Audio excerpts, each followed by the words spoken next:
Quand les femmes osent enfin pousser la porte de C'est ma vie, la première femme qu'elles voient, en fait, c'est moi. J'ai eu la chance d'avoir travaillé en Afrique, dans beaucoup de pays concernés par l'excision, et donc mon but c'est vraiment de les rassurer. Il y a beaucoup de femmes qui sont très inquiètes, qui tremblent quand elles viennent parce que c'est la première fois pour certaines qu'elles viennent ici. Et moi je suis un peu le sas de décompression. Je les écoute beaucoup, donc il y a d'abord l'écoute en fait, l'écoute active, sans juger, est, je pense, la première chose à faire. Chaque femme est unique, donc chaque parcours est aussi unique et individualisé. On ne fait pas de copier-coller à C'est ma vie. J'ai des planches avec des dessins, j'ai des vulves en silicone, des clitoris aussi. Et donc c'est la première étape où elles apprennent aussi à connaître leur corps et à poser toutes leurs questions.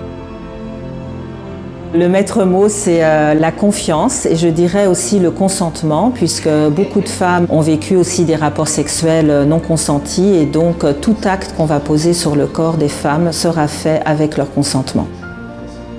Comme on sait qu'on a affaire à un public très fragilisé, on va encore plus prendre le soin de la douceur, de l'écoute, pour qu'elles puissent se sentir à l'aise, s'exprimer librement et poser toutes les questions qu'elles ont envie de poser.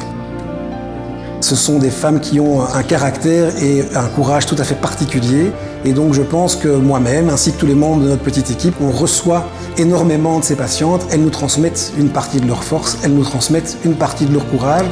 Ces femmes sont formidables, elles ont un parcours unique, elles ont eu un courage de dingue, mais elles s'en rendent pas forcément compte. Et c'est vraiment important qu'on puisse discuter avec elles et montrer à quel point elles ont des capacités et qui vont leur servir aujourd'hui, ici et plus tard aussi. Quelque part, l'excision ne permet pas de pouvoir bien connaître son corps, c'est dans l'interdit.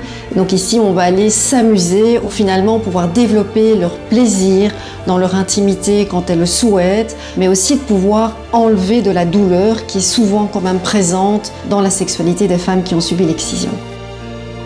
Elles apprennent à se définir comme femmes et non pas comme excisées.